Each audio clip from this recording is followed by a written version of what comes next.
water was ponding on it due to improper grading. Richard Southern City News.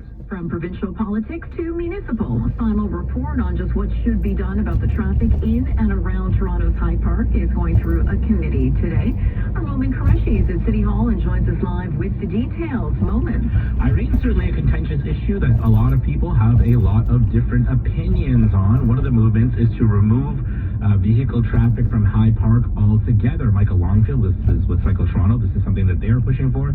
He says they already do it on weekends and it proves it works. You know, even on those weekends when the park is car-free, there's still lots of people, lots of ages, different abilities, people walking, rolling, people with mobility devices that are there using the park. But he does admit that's something that a lot of people at High Park told me about a few weeks ago. They're concerned about if you take the cars out.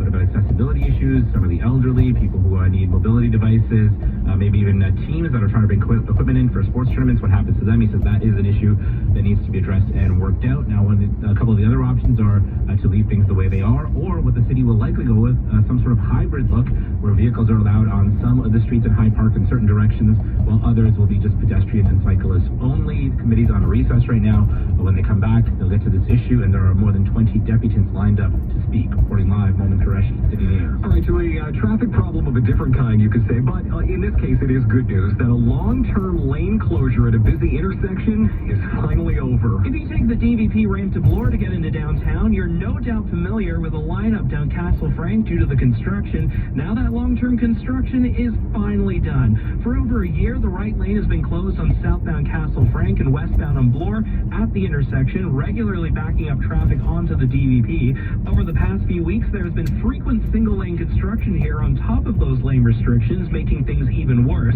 As of this morning, all lane restrictions have been lifted, much to the relief of drivers trying to get downtown. There is still construction nearby at the Castle Frank subway station, so there'll have to be some lane closures in the future, but these will just be temporary. The construction at the subway station is expected to be done next year. Jordan Kerr, City News. More promises on the campaign trail for the Toronto mayoral by-election. Councillor Brad Bradford announcing his housing plan, saying he would increase supply by cutting red tape and streamlining the approval process. As mayor, I will lead city staff to further simplify the overly complex zoning bylaws and remove the barriers that prevent building mid-rise on our main streets.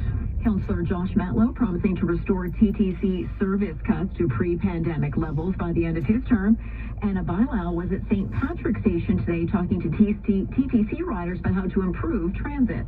Toronto Public Health is investigating a confirmed case of the measles in at least one adult. It is following up on other known contacts who may have been exposed as well. Now, the infected person was at Toronto Western Hospital on April 14th and 15th, at Harbourfront Apple Tree Medical Clinic on the 18th, and Toronto General on the 19th, 20th, and 21st. The exact times and locations are at toronto.citynews.ca. One person is in custody after a crash involving 3 police cruisers in Rexdale. It happened just before 9:30 near Martin Grove and Rexdale Boulevard. Investigators say they believe the driver involved may have been impaired. The driver taken to hospital with minor injuries. One officer sent to hospital also with minor injuries. Roads in the area remain closed for the investigation. And the federal government has announced what it is calling a significant step in its plan to clear the streets of assault-style weapons. Public Safety Minister Marco Mendicino says the government has reached a deal with the Canadian Sporting Arms and Ammunition Association, which works with retailers and industry. Already identified approximately 11,000 assault-style firearms, including parts and components. Mendicino says taking these weapons out of stores and industry later this year is the first step to the buyback program. The next one is retrieving the guns from legal gun owners, although he wouldn't give a timeline for that. The association says its only goal here is to negotiate fair compensation for businesses, while Tracy Wilson with the Canadian Coalition for Firearms Rights says they're not opposed to stores liquidating inventory they can't sell. Most of them are small businesses, mom-and-pop shops, and they've been sitting on hundreds of thousands of dollars of inventory. The feds won't give a price tag, but the parliamentary budget officer estimates the gun buyback program will cost $750 million. Cormac McSweeney, Parliament Hill. Prime Minister Justin Trudeau will fly to New York City later today to attend the Global Citizen Now conference. He's also going to speak to the influential Council on Foreign Relations. where experts are hoping he will have more to say about Canada's plan for critical minerals. During President Biden's trip to Ottawa last month, the two leaders agreed to work together to develop a secure supply chain to fuel the growth of the green economy. Coming up, gas prices. City News Time, 12:39. Sparkling Windows Spring Window Cleaning Special. For a limited time. You know that windows from Magic are designed so that you can just open them up and clean the outside from the inside, right? But you have to take the screens out and... No. Bug screens just retract into the window frame. What, you couldn't make cleaning hard like all the other manufacturers? Nope. For more info, visit us at magicwindow.ca. It's not really magic. It's just better, smarter thinking. Now the City News gas price update. Empro predicts the price will drop a cent at midnight to $1.57.9 a liter. City News Time, 12:40. Looking to upgrade your air conditioner this summer? Consider a heat pump from Reliance Home Comfort, a leading supplier with plenty of inventory. Heat pumps not only cool your home, but also heat efficiently and could help reduce your home's energy usage. And right now, you may be eligible to receive all qualifying government and utility rebates. Plus, ask about our next-day installation guarantee. So don't wait. Call Reliance. Conditions apply. Next-day installation subject to completion of an energy audit. Visit our website to learn more. I have no idea where this is going. I know I have to change, push myself, take a chance, make it finally happen. I have doubts, but also courage.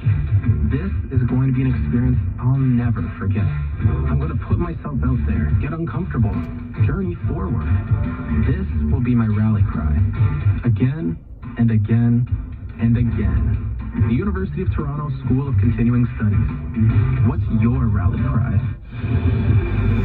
City News Time, 12:41. Time for traffic and weather together on the ones. Here's Carrie Prinskus. This report is brought to you by Shoppers Drug Mart. We have a new problem on the northbound 400 approaching Finch. The right lane is now blocked, and it's due to a collision. OPP are on scene. And in the southbound lane, south of Finch, there's a vehicle on the left shoulder. It's lost a wheel, and that apparently ended up in the northbound lane, striking that transport truck that is pulled over here northbound 400 approaching Finch. So the right lane is closed, no lanes blocked southbound, but it is starting to get a little bit busy in this area.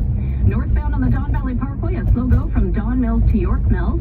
The westbound 401 is busy from approaching McCowan to Kennedy, alternately express and collectors. Then a delay from the 400 and the collectors, and from Islington and the express to Dixon. Eastbound on the 401, we still have construction east of the Allen and the express. Two right lanes are closed. So it's very busy on the eastbound 401. Delays from the 427 to east of Kiel and the collectors, and it's jammed to east of the Allen and the express. And then busy approaching Bayview to Leslie, just in the collectors through that stretch. Minor delay now as you head past Salem. Southbound 400 jammed up from Shepherd onto the eastbound 401 ramp, and slow on the southbound 404 DVP from Finch to south of Lawrence.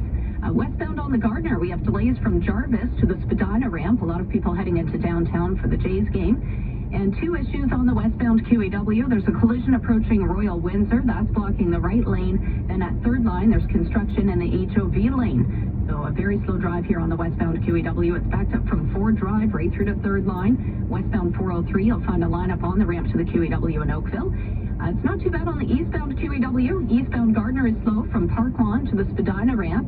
And we have delays up the northbound DVP from Don Mills to York Mills. On city streets, Rexdale is closed from east of Highway 27 to Martin Grove. All lanes shut down for a collision investigation. Is it possible to love coffee more than you already do? With PC Coffee, it might be. Try it, and it'll be love at first sip, or your money back. And now with the forecast, here's Jill Taylor. You may see some showers at times today, even some mixing again, otherwise sun and cloud. Just one more day with these unsettled conditions. Light wind, though, out of the west-northwest today. Our guaranteed high 10 degrees. Tonight, mainly clear, cool, and 1. And for tomorrow, starting with a frost advisory for Toronto, but lots of sunshine. At least we'll get into that sunshine, the high near 12. For today, the guaranteed high 10. Right now in downtown Toronto, we have got mostly sunny conditions and 8 degrees. It's sunny as well out of Pearson Airport. Temperature out there is now also at 8. City News Time, 12:43. Now the Dynamic Funds Market Minute, live to the Business Center, and Chris McCusker. Chris. Irene, we've got a mixed picture on markets, a fair bit of fluctuation really since the opening bell today. So the TSX right now is up 31 points, $20,471. Gold stocks moving lower on Bay Street with gold futures down $7, $19.97. Oil is still close to a 1-month low, in the red for a second day, down 24 cents, $76.81. So energy stocks in the red as well. Industrial stocks lower. Now CP Kansas City set to report earnings after the bell today. The railway, though, has already announced it will maintain its dividend. That stock is down by 1%. The Canadian dollar right now higher by 173.44 cents U.S. The Dow is down 22, the S&P up by 11, and the Nasdaq still the best performer. It's up by 1.1%. At the Business Center, I'm Chris McCusker. Inflation, rising interest rates, volatility. Whatever markets have in store, a financial advisor can help. Now's the time to invest with advice. Visit dynamic.ca/advice. Introducing the new Lotto 649 with 2 jackpots on every ticket. The classic $5 million jackpot and the growing gold ball jackpot of $14 million. Play the new Lotto 649 for a chance to win the classic jackpot or the gold ball jackpot of either $14 million or the guaranteed $1 million prize. Find your possible. Buy in store today or at old.ca. Your independently owned and operated Meineke Car Care Center is here to keep your car road ready. From tires and brakes to exhaust and engine repair, Meineke is your one-stop shop for total car care. Get a basic oil change starting at $39.95 or a seasonal tire changeover starting at $49.95. Plus, get 50% off an alignment when you purchase 4 tires. Book your appointment at Meineke.ca. Terms and conditions apply. Engine, brakes, tires, oil, Meineke, doing car care right. Toronto's #1 for breaking news, traffic, and weather. This is City News 680. Everywhere. It's +8 with a mix of sun and clouds. Good afternoon. I'm Irene Precklin. And I'm Steve Roberts. Here's what's making news right now. Those frustrated with the Eglinton Crosstown LRT won't want to hear this. Word today, an ever-used station platform was recently ripped off. It's been a hot topic at Queen's Park. The future of cars in High Park up for discussion at a committee meeting at Toronto City Hall today. And time now for sports from Sportsnet 590 The Fan. Good afternoon, Rajesh Day. Good afternoon, Irene.